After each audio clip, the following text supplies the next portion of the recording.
Shalom Bapak Ibu dan Saudaraku yang dikasihi Tuhan. Bagaimana kabar Bapak Ibu semua? Sehat? Puji Tuhan, harapan kita adalah sehat di masa-masa yang sulit ini. Tetapi kita percaya bahwa Tuhan tetap menyertai dan menolong kita semua. Amin. Baiklah Bapak Ibu dan Saudaraku yang dikasihi Tuhan, firman Tuhan dalam program Resiran hari ini terambil dari Injil Matius pasal yang ke-16 ayat yang ke-19 demikian. Kepadamu akan kuberikan kunci kerajaan surga. Apa yang kau ikat di dunia ini akan terikat di surga, dan apa yang kau lepaskan di dunia ini akan terlepas di surga. Saudaraku dikasihi Tuhan, seandainya diberi kunci surgawi, apa yang akan dilakukan oleh manusia? Apakah manusia akan keluar masuk surga? Atau malah manusia akan tinggal terus di surga? Apa malah memasukkan semua orang yang dikasihi masuk surga? Dan orang-orang yang tidak disayangi dihalang-halangi untuk masuk surga.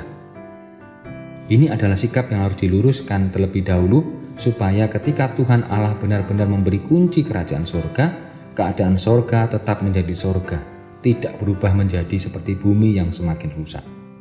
Jadi manusia perlu melengkapi diri dengan keterampilan hidup supaya manusia menerima tanggung jawab menjaga hal-hal yang surgawi. Di sisi lain, ketika manusia memang menerima kunci surgawi, sebaiknya bukan hanya supaya yang di bumi bisa dibawa ke dalam surga, tetapi malah bagaimana supaya bisa menerjemahkan kondisi surga agar dapat terjadi dalam hidup manusia di bumi. Itu seperti doa Bapa kami yang isinya meminta agar kerajaan surga datang ke bumi. Inilah pentingnya kenapa setiap orang bisa menerima kunci surga.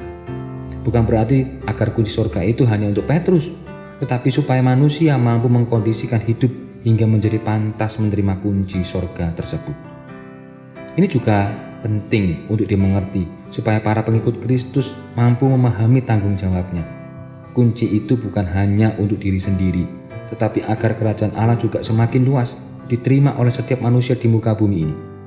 Apa semua hanya untuk orang Kristen? Tentu tidak.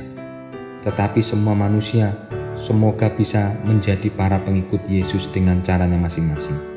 Karena surga itu bukan kaplingan yang disiapkan hanya untuk orang Kristen, tetapi bagi setiap ciptaan yang mau percaya kepadanya.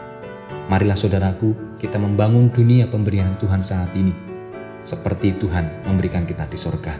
Mari kita jaga dunia kita, relasi kita, dengan sesama kita yang lain, agar tercipta surgawi di kehidupan kita saat ini, di sini, dan di tempat ini. Kiranya Tuhan menolong dan memberkati kita. Mari kita berdoa. Tuhan Yesus, tolonglah kami agar kami mampu menjadi agen-agen-Mu Tuhan di tengah-tengah dunia ini, mampu menerjemahkan surga di tengah-tengah hidup kami hari lepas hari.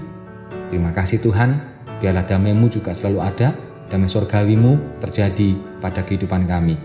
Dan inilah menjadi tugas panggilan kami, tetapi mampukanlah kami untuk mewujudkannya. Terima kasih Bapa, inilah doa kami, di dalam nama Tuhan kami Yesus Kristus kami berdoa. Amin.